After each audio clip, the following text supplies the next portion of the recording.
Olá, sou o professor Jorge Kennedy e nesta aula vou falar sobre corrente elétrica, parte 2. Circuito elétrico.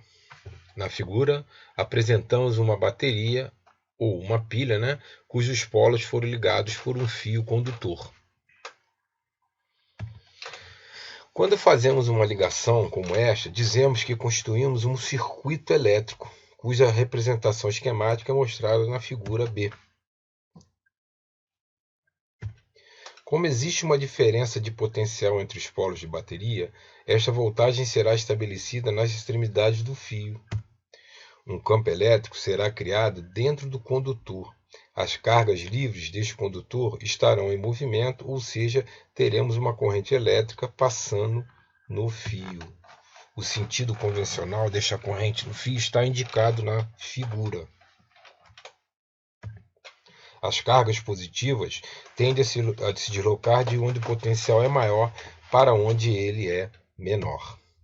Sempre que ligamos os polos de uma pilha ou bateria por meio de um condutor, será estabelecido neste condutor uma corrente cujo sentido convencional é do polo positivo para o polo negativo. Quando a corrente chega ao polo negativo, as cargas são forçadas devido às reações químicas a se deslocarem no interior da bateria, passando para o polo positivo, o que completa o circuito. Resistência elétrica. Suponha um condutor AB ligado a uma bateria. Sabemos que a bateria estabelece uma diferença de potencial VAB, de voltagem A para B, nas extremidades entre o condutor e, consequentemente, I passará através dele, ou seja, a corrente. As cargas móveis, que constituem a corrente elétrica, aceleradas pela voltagem, realizarão colisões contra os átomos ou moléculas do condutor, havendo então uma oposição oferecida pelo fio à passagem da corrente elétrica através dele. Esta oposição poderá ser maior ou menor dependendo da natureza do condutor que for ligado entre A e B. Evidentemente, a corrente I do condutor será maior ou menor dependendo desta oposição. Para caracterizar a oposição que um condutor oferece à passagem de corrente através dele, define-se uma grandeza denominada resistência elétrica, que é representado pela letra R, do condutor, da seguinte maneira. Então, a resistência é igual a voltagem dividido pela corrente. Para um dado valor de voltagem, quanto menor for o valor da corrente, maior será o valor da resistência. Isto é, maior será a oposição que o condutor oferece à passagem da corrente através dele. A unidade dessa grandeza no Sistema Internacional de Unidades de Medidas é 1 volt dividido por ampere.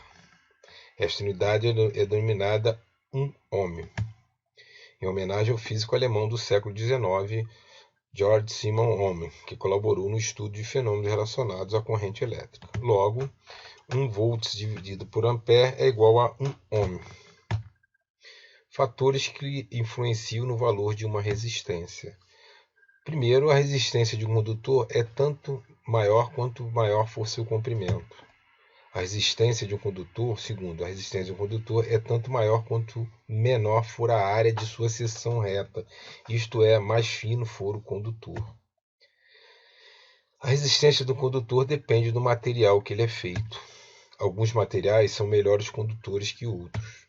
Na tabela a seguir, mostraremos alguns metais colocados em ordem de melhor condutor. Prata para o pior é o níquel-cromo.